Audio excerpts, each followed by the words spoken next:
Amen.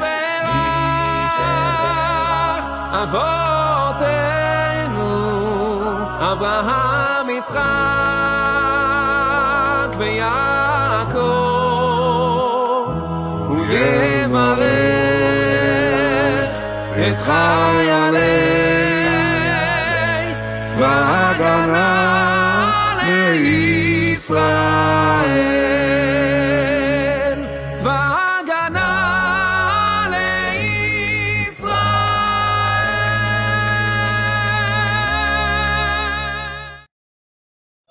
Shalom, Baruch Hashem. Alors, je suis le pasteur Manhattan Kiafa, Aigle Royal, du ministère Arbre de Vie en Italie, étudiant de la Torah authentique auprès des maîtres d'Israël. Baruch Hashem. Alors, je vous présente le Rav Meloul. Le Rav Meloul est là, l'un des maîtres d'Israël qui enseigne la Torah, notre rabbin, le Rav Meloul. Il va nous expliquer une notion très très pertinente de la prière.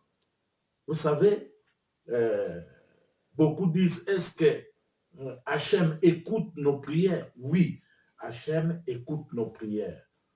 Nous avons la preuve parce qu'il a écouté la prière d'Israël. Il a écouté, il écoute toujours nos prières, comme il a fait à Israël, il fera aussi pour toi et pour toutes les nations.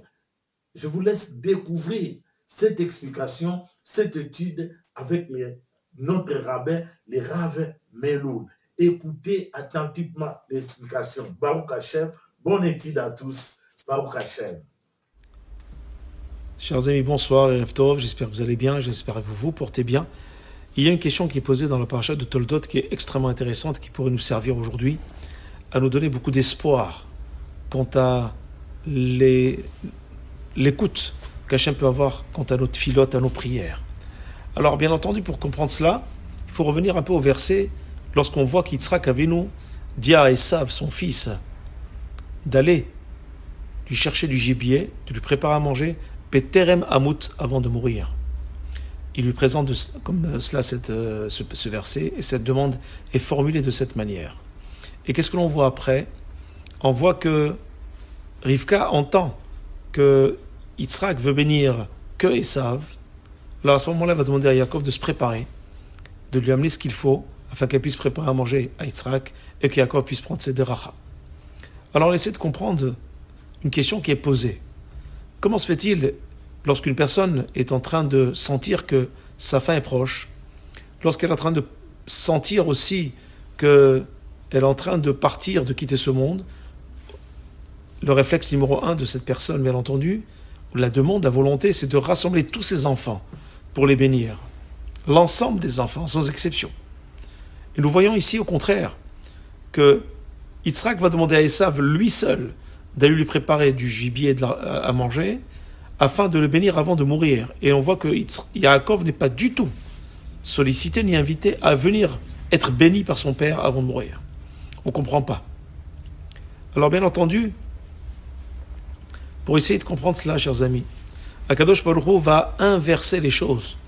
Bien entendu que il va demander à Esav d'aller lui préparer à manger afin de le bénir.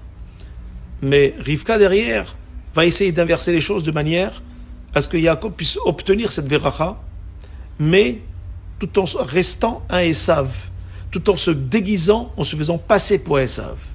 Pourquoi cela? Le Rav de Koznitz explique que si Yaakov avait été sollicité par son père, invité par son père à être béni, alors aujourd'hui on n'aurait pas pu prier, et on n'aurait pas pu avoir des tfilotes exaucées et écoutées par Hachem. Pourquoi? Parce que le Mekatregim, ça veut dire les anges accusateurs, qui sont là à trouver toutes les excuses pour descendre le peuple d'Israël dans le ciel, auraient dit, le peuple d'Israël ne mérite pas d'être entendu dans leur tfilote tant qu'il n'arrive pas au niveau de Yaakov Avinu, puisqu'on voit bien que c'est Yaakov qui a eu le mérite d'être béni. Donc les bénis Israël n'ont pas le mérite d'être Yaakov aujourd'hui, puisqu'ils ne sont pas du tout au niveau de Yaakov. Donc ils ne méritent pas que leur tfila soit entendue. Vous imaginez, c'est aujourd'hui, ça se passait comme cela. Aucune tfila ne serait acceptée. Aucune doléance ne serait entendue ni exaucée. Parce qu'on n'est pas au niveau de Yaakov Avinu. On en est loin. et quelquefois des personnes non méritantes, complètement non méritantes, prient et pourtant Hachem écoute leur tfila. Pourquoi? Parce que justement, étant donné que Akadosh Baruch Hu a inversé les choses de manière à ce que Yitzhak demande simplement à Esav de venir afin qu'il le bénisse avant de mourir et qu'il le bénisse devant Hachem. Alors, lorsqu'Yaakov a pris sa place, il se nommait Esav pendant qu'il prenait la bracha, mais c'était Yaakov. C'est-à-dire qu'aujourd'hui, si quelqu'un fait la tfila et qu'un ange accusateur arrive devant Hachem en lui disant la tfila ne mérite pas d'être rendue parce qu'ils n'ont pas le niveau de Yaakov, alors la réponse est simple. Mais de toute façon, ce n'est pas Yaakov qui a été béni, c'est Esav qui a été demandé en premier à être béni. Donc, même si mes enfants arrivent au niveau de Esav, j'entendrai et j'écouterai leur tfila. On en est loin, grâce à Dieu, heureusement, Baruch Hashem.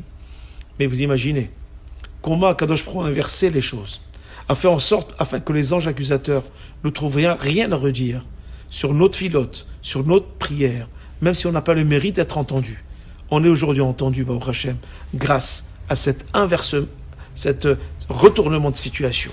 Que Kadosh Baruch Hu fasse que nos prières soient entendues et nous apporte la Géoula Shlema. Amen à tous. Amen.